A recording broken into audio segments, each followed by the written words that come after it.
Hello everyone, welcome back to my channel. My name is Ekta.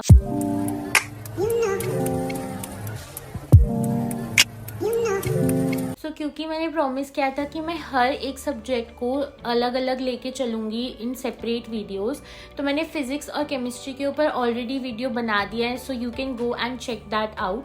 But अभी के लिए फ़िलहाल we will be focusing on biology. जो मेरा नीट का स्कोर था बायोलॉजी में इट वाज 355. एक क्वेश्चन गलत हो गया था बॉटनी का. अभी ना सबसे पहले जो बहुत ही कॉमन डाउट है एंड इतने लोग जो पूछ रहे हैं कि यार नीट 2024 में तो आउट ऑफ एनसीईआरटी क्वेश्चन आ गया था, तो हम क्या एनसीईआरटी छोड़ दे क्या, या फिर आउट ऑफ एनसीईआरटी क्वेश्चन आएंगे कि नहीं. तो ये दो क्वेश्चन जो कि मेरे को मिले थे जिसमें लोग कह रहे थे कि आउट ऑफ एनसीईआरटी है, बट अगर तुमने एनसीईआरटी अच्छे से पढ़ी है ना तो ऑप्शन एलिमिनेशन को यूज़ करके तुम ईजिली इन दो क्वेश्चंस को कर सकते हो. जैसे ये जो पहला क्वेश्चन है जिसमें तुमसे पूछा गया कि इनमें से ऑटो इम्यून डिजीजेस कौन कौन से है. अब लोगों ने जो एक वर्ड है SLE देखकर ही इनको लगा कि अरे ये तो आउट ऑफ एनसीईआरटी है, अब तो हमें एनसीईआरटी के बाहर पढ़ना ही पड़ेगा. बट अगर तुम देखो और तुम्हें अगर सारे ऑटो इम्यून डिजीजेस के नाम पता है तो तुम इजीली इस क्वेश्चन को कर लोगे. तो क्योंकि अब हमें पता है कि इसमें A तो आएगा ही, तो अब हमारे पास सिर्फ दो ऑप्शन बनते हैं 1 और 2. एंड 1 और 2 में डिफरेंस है, या तो इसमें मस्कुलर डिस्ट्रॉफी आएगा या फिर SLE आएगा. अब हमें नहीं पता कि SLE क्या होता है, बट हमें ये ज़रूर पता है कि मस्कुलर डिस्ट्रॉफी एक जेनेटिक डिसऑर्डर होता है, ना कि एक ऑटो इम्यून डिजीज़. तो ऑटोमेटिकली वो ऑप्शन भी एलिमिनेट हो गया एंड तुम्हारे पास सेकंड ऑप्शन बचा. तो ज़रूरी नहीं है कि तुम्हारे को सारे ऑप्शंस का मतलब पता हो, बट अगर तुमने एनसीईआरटी बहुत अच्छे से पढ़ी है तो तुम इस क्वेश्चन को बहुत ईजिली सॉल्व कर दोगे. सेकंड ये क्वेश्चन था, ये एक्चुअल में तो सेक्शन बी में था कि अगर तुमने ये क्वेश्चन नहीं भी आता है क्योंकि एनसीईआरटी में कुशिंग सिंड्रोम नहीं दे रखा है, बट अगर तुम बाकी तीनों डिजीज़ को मैच कर लो तो तुम ईजिली इस क्वेश्चन को सॉल्व कर सकते हो. तो हाँ, it is still safe to read NCERT only. तुम्हें बहुत ज़्यादा बियॉन्ड जाने की ज़रूरत नहीं है. बट हाँ, अगर तुम्हारे टीचर थोड़ा बहुत कुछ आउट ऑफ एनसीईआरटी पढ़ा देते या फिर तुम्हारे किसी भी टेस्ट में ऐसे कुछ क्वेश्चंस आते हैं जिसमें एक दो ऑप्शन आउट ऑफ एनसीईआरटी हो, तो उस ऑप्शन को ज़रूर तुम अपनी एनसीईआरटी में लिख सकते हो. अब हम कुछ मेन पार्ट पे चलते हैं जहाँ पे थोड़ा बहुत tips and tricks I will tell you. सबसे पहला क्वेश्चन है कि क्या किसी टीचर से पढ़ना चाहिए कि नहीं, या फिर हमें पूरे इतने बड़े बड़े लेक्चर्स देखने की ज़रूरत है कि नहीं. देखो, अगर तुम फ्रेशर हो, तुम जस्ट 11th में एंटर कर रहे हो, या फिर तुमने ड्रॉप लिया है बट तुम्हारी पहले इतनी अच्छी तैयारी नहीं थी अपने फर्स्ट अटेम्प्ट में, तो मैं बोलूँगी कि yes you should go for a teacher. Because the reason is कि जब तुम एक अच्छे टीचर से पढ़ रहे होते हो ना, तो बायोलॉजी को दे टीच यू इन सच अ वे कि तुम्हारे को फर्स्ट टाइम में ही उसका 70 to 80% मैटर याद हो जाता है फॉर लॉन्गर रन. बट वो जो 20% है उसके लिए तुम्हें बार बार रिवाइज करना पड़ता है. बट अगर तुम्हारी पहले से ही तैयारी बहुत अच्छी है और तुम्हारे नोट्स वगैरह सब बने हुए हैं, तो आई थिंक तुम छोड़ भी सकते हो. फॉर एग्जाम्पल, मैंने बॉटनी में अपने ड्रॉप ईयर में कई सारे टॉपिक्स जो थे वो खुद से पढ़े थे, क्योंकि मैंने पहले ही ऑलरेडी उनको अच्छे से कर रखा था. बायो में एनसीईआरटी में सीक्वेंस अच्छे से नहीं दे रखा या फिर कॉन्सेप्ट्स इतने अच्छे से नहीं दे रखे, वहाँ पे ज़रूर तुम्हें एक टीचर की ज़रूरत पड़ सकती है. फॉर एग्जाम्पल, एवोल्यूशन चैप्टर या फिर प्लांट फिजियोलॉजी वाला चैप्टर. कई केसेस में तुमको ह्यूमन फिजियोलॉजी में भी एक टीचर की नीड पड़ सकती है. मेक श्योर कि तुम रेगुलरिटी मेंटेन करके रहो, क्योंकि तुमने कोई बैच ज्वाइन नहीं किया या तुम किसी टीचर को फॉलो नहीं कर रहे हो, तो ऐसा भी हो सकता है कि तुम बायोलॉजी को निगलेक्ट कर दो और बस केमिस्ट्री फिजिक्स पे ध्यान दो. But you have to remember कि 360 मार्क्स का पेपर तो बायोलॉजी से ही आता है, बिल्कुल भी आपकी वीक नहीं होनी चाहिए. So you just have to make sure कि तुम हर दिन जितना इंपॉर्टेंस तुम केमिस्ट्री और फिजिक्स को दे रहे हो उतना इंपॉर्टेंस बायोलॉजी को भी दे रहे हो, एंड एनसीईआरटी का बहुत ही रैपिड रिविजन कर रहे हो. अब जो नेक्स्ट डाउट आता है कि हमने एक ही चैप्टर को कम से कम 5 से 6 बार पढ़ लिया, बट कहीं ना कहीं ऐसी लाइंस होती है एनसीईआरटी में जो हमसे मिस हो जाती है, तो इसको कैसे प्रिवेंट करें. देखो, ये मुझसे भी बहुत होता था. मेरे को लगता था कि मैंने चैप्टर बहुत अच्छे से कर लिया, बट टेस्ट में एक लाइन से क्वेश्चन आ जाता था और मेरे को लगता था ये तो एनसीईआरटी में है ही नहीं, बट एक्चुअल में वो एनसीईआरटी में होती थी. जब हम किसी भी चीज़ को रीड कर रहे होते हैं अब ऊपर से, तो हमारा दिमाग कहीं और डायरेक्शंस में भी चल रहा होता है. हो सकता है हम किसी और चीज़ के बारे में सोच रहे हो, एंड कई बार कुछ छोटी मोटी लाइंस हमसे मिस हो जाती है और हम नोटिस भी नहीं करते. अगर तुम चाहते हो कि तुम अपने ब्रेन को पूरी तरीके से उस चीज़ में इन्वॉल्व करो, तो first thing is take a pen और a pencil it is not necessary कि तुम उसको मार्क ही करो, बट उसको साथ साथ रख के पढ़ो। सेकेंड थिंग मेरे लिए बहुत अच्छे से काम की है कि अपने दिमाग में ना इंग्लिश की लाइंस को ऑटोमेटिकली हिंदी में कन्वर्ट करो। इससे तुम्हारा दिमाग ट्राई करता है कि हर एक लाइन को कॉम्प्रीहेंड करे। मदर टंग में तुम्हें समझ भी अच्छा आता है and most of the time तुमसे कोई लाइन भी मिस नहीं होगी इससे। I will show you a example. Hence, every CO2 molecule entering the Kelvin cycle, 3 molecules of ATP and 2 of NADPH are required. It is probably to meet this difference in number of ATP and NADPH used in the dark reaction that the cyclic phosphorylation takes place.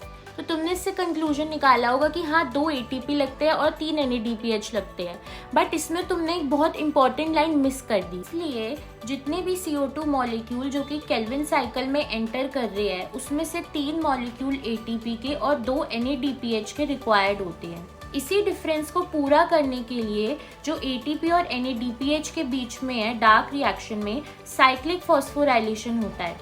अब इस line को जो नीचे लिखी थी कि why does cyclic phosphorylation take place, इसका answer इस लाइन में दिया हुआ है कि क्योंकि केल्विन साइकिल में 2 NADP लगते हैं और 3 ATP लगते हैं जिसमें एक का डिफरेंस है, तो वो एक ATP एक्स्ट्रा कहाँ से आता है, वो आता है आपके साइक्लिक फॉस्फोराइलेशन से। रिमेंबर, साइक्लिक फॉस्फोराइलेशन में सिर्फ एक ATP बनता है और कुछ भी नहीं बनता। लेकिन हमें पता कैसे चलेगा कि हमसे कुछ लाइंस NCERT की छूट गई हैं? For this, you need to have a proper NCERT based question bank with you. तो कौन से ऐसे बहुत अच्छे सोर्सेज है जिसमें तुम्हारी ऑलमोस्ट हर लाइन NCERT की कवर हो जाए? तो हमारे बैच में हमें नोमेश सर कराया करते थे एक NCERT मैपर नाम से। इसके अलावा कोई और सोर्स को ढूंढ रहे हो तो एक बहुत अच्छा ऑल्टरनेटिव है NCERT Abhyas batch from NEET prep essentials. में NCERT की हर एक लाइन कवर्ड है with using page wise filter. For example, तुमने कोई भी 4 से 5 पेजेस आज के पढ़े और तुम उनके सोच रही हो कि क्वेश्चन प्रैक्टिस करना चाहते हो, तो इसमें तुम पेज वाइज फिल्टर लगा के उस पेजेस की क्वेश्चन प्रैक्टिस कर सकते हो। एंड नॉट जस्ट दैट, इसमें तुम्हें पूरी PYQ मार्क्ड NCERT मिलती है। जो भी पेज तुमने पढ़ा है उसमें इन्होंने मार्क कर रखे हैं कि कौन से साल में कौन से PYQ आए, एंड तुम उस पर क्लिक करके इंस्टेंटली उन क्वेश्चंस को उसी टाइम प्रैक्टिस भी कर सकते हो। अगर तुम किसी क्वेश्चन में अटक भी जाते हो और तुमसे नहीं होता है तो तुम उसके वीडियो, ऑडियो और टेक्स्ट सॉल्यूशंस देख के उसको अच्छी तरीके से समझ सकते हो। एंड मेक श्योर, अगर तुम कोई भी क्वेश्चन को पहली बार कर रहे हो, किसी भी क्वेश्चन बैंक को पहली बार कर रहे हो, भले ही वो कोई भी सोर्स हो, और तुमसे कोई भी क्वेश्चंस नहीं होते हैं तो उसको उसी टाइम बुक मार्क कर लो। भले ही वो फिजिक्स हो, केमिस्ट्री, मैंने पहले भी बोला है, ये तुम्हारे रिविजन में बहुत ज़्यादा हेल्प करता है। इस ऐप में भी एक फीचर है जिसमें तुम उन सारे क्वेश्चंस को बुक मार्क कर सकते हो जो तुम चाहते हो कि तुम फ्यूचर में रिवाइज करो। हर चैप्टर की NCERT न्यू और ओल्ड में डिवाइडेड है, जिससे तुम पता कर सकते हो कि क्या क्या चीज़ें अपडेट हुई हैं या फिर क्या क्या डिफरेंसेस आए हैं। इसमें तुम्हें हर टाइप के क्वेश्चंस मिल जाएंगे, भले ही वो असर्शन रीजन हो, मैच द कॉलम हो, स्टेटमेंट टाइप्स हो, लेबलिंग हो, सीक्वेंसिंग हो, हर टाइप के क्वेश्चंस इसमें हैं। यही नहीं, इसके साथ तुम्हें अभ्यास एसेंशियल पार्ट भी मिलता है जिसमें हर चैप्टर से 70 से 75 ऐसे हाई यील्ड क्वेश्चंस दे रखे हैं जिनकी नीट में आने की प्रोबेबिलिटी बहुत ज़्यादा है। एंड गेस व्हाट, ये भी पेज वाइज मार्क्ड है। अब अनदर थिंग इज कि तुम्हें PYQ भी सॉल्व करना है। मेक श्योर तुम हर पेपर के PYQ सॉल्व करो, भले ही वो एम्स हो या फिर वो नीट हो। अगेन, इसमें भी तुम्हें एक ही जगह पर हर टाइप के PYQs भी मिल जाएंगे, भले ही वो रीनीट के PYQs हो या फिर जैसे मणिपुर में एक और नीट का पेपर हुआ था इस साल भी, जैसे कि हम सबको पता है कि एक और बार रीनीट हुआ था कुछ बच्चों का, तो उन सारे PYQs जो कि ज़्यादातर बुक्स में नहीं होते हैं वो इसमें इन्वॉल्व है। Basically this app is the one stop solution to all your problems, जिसमें तुम्हें एक ही जगह पर सारे PYQs, NCERT एग्जाम्पलर के क्वेश्चंस, NCERT के हर लाइन से क्वेश्चंस मिल जाएंगे। तो you can go and check out their app. इनके 2 प्लान्स हैं जो कि केवल 2999 में है, बट अगर तुम इनका एक अल्टीमेट कॉम्बो पैक भी ले सकते हो जिसमें you will get the NCERT Abhyas batch जो कि है plus 8 modules physics, chemistry, bio के और 50 OMR शीट्स जो कि बहुत इंपॉर्टेंट है while you are giving your test. अब जो नेक्स्ट प्रॉब्लम होती है वो होती है कि इतना सारा डेटा हम एक साथ कैसे याद कर सकते हैं। देखो, जो मैं मेथड इन केसेस में यूज़ करती थी कि इतने सारे एग्जाम्पल्स है, इतना सारा डेटा है, ईयर्स है, साइंटिस्ट है, उन सबको मैं एक जगह एक्यूमुलेट करके लिख लेती थी। And to make your life a little easier, मैंने जो अपने टाइम पे एक डायरी बनाई थी जिसमें सारे साइजेस जो कि एनसीईआरटी में बहुत सारे अलग अलग चैप्टर्स में दे रखे हैं, अलग अलग जगह पे दे रखे हैं, उन सबको एक साथ करके मैंने लिखा था, सारे साइंटिस्ट को एक साथ करके लिखा था और सारे ईयर्स को भी। तो I will be uploading them very soon on my community post. Make sure that you subscribe to the channel and तुम उसको चेकआउट कर सको। सबसे बेकार चैप्टर हुआ करता था बायोडाइवर्सिटी एंड कंजर्वेशन, जिसमें इतना सारा डेटा है। वो चैप्टर और कुछ नहीं बट सिर्फ डेटा है, सारा डेटा इंक्लूड करके रख दिया था। I will be uploading that too. मेरा advice from my side is कि बिल्कुल भी डायग्राम्स एनसीईआरटी के स्किप मत करना, उनकी लेबलिंग की प्रैक्टिस करते रहना। बिकॉज इस साल जो बायोलॉजी में क्वेश्चंस आए थे, यू वोंट बिलीव कि मेरी जिन लोगों से बात होती है जिनके मुझसे भी बहुत अच्छे अच्छे मार्क्स है, 700 है, 705, 710, उनकी भी गलतियां पता है कहाँ हुई है बायोलॉजी में। They have made mistakes in the diagram section of the biology, और उनका कुछ भी गलत नहीं है, बस वहाँ पे उनकी लेबलिंग थोड़ी सी गड़बड़ आ गई थी। तो मेक श्योर कि तुम वो भी अच्छे से प्रैक्टिस करो। इस साल भी बहुत सारे क्वेश्चंस एनसीईआरटी के डायग्राम से आए हैं, खासकर ये सीड वाला और मॉर्फोलॉजी वाला, ये बहुत लोगों ने गलत किया है। नेक्स्ट, इसकी बायो के रिविजन कैसे करें। सो देखो, तुम्हें बिल्कुल भी अपनी एनसीईआरटी को पूरी तरीके से रंग नहीं देना है। तुम्हें सिर्फ जब तुम एनसीईआरटी पढ़ रहे हो, जैसे अभी मैंने तुम्हें पीछे एग्जाम्पल दिखाया कि देयर आर सम चांसेस कि तुम इन लाइंस को मिस कर दो, सिर्फ उसको ही तुम हाईलाइट करो। या फिर तुम्हारी में जितना भी डेटा है या फिर एग्जाम्पल्स हैं या फिर डायग्राम्स में कुछ ऐसी स्पेशल लेबलिंग है जिसमें तुम कंफ्यूज हो जाते हो, उन सब चीज़ों को तुम एनसीईआरटी में मार्क करो। बिकॉज जब तुम एंड तक आते हो ना, तुम्हारे दिमाग में 95% चीज़ें फिट होती हैं। अगर तुम उन्हें कितना ही आगे रिवाइज कर लो, तुम्हारे दिमाग से कहीं नहीं उड़ेंगी।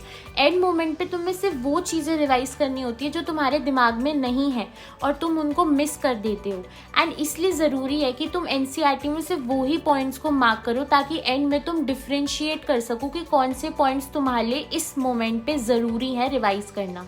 जस्ट लोगों के बोलने से बस ये मत सोचो कि बायोलॉजी इज ऑल अबाउट रट्टा, तुम्हें सिर्फ याद करना है। ट्रस्ट में, अगर तुम एक प्रॉपर अच्छे टीचर से पढ़ रहे हो जो तुमको कॉन्सेप्ट्स बहुत अच्छे से समझा रहा है ना, तो you will remember 60 to 70% of it in one go, और तुम कभी नहीं भूलोगे।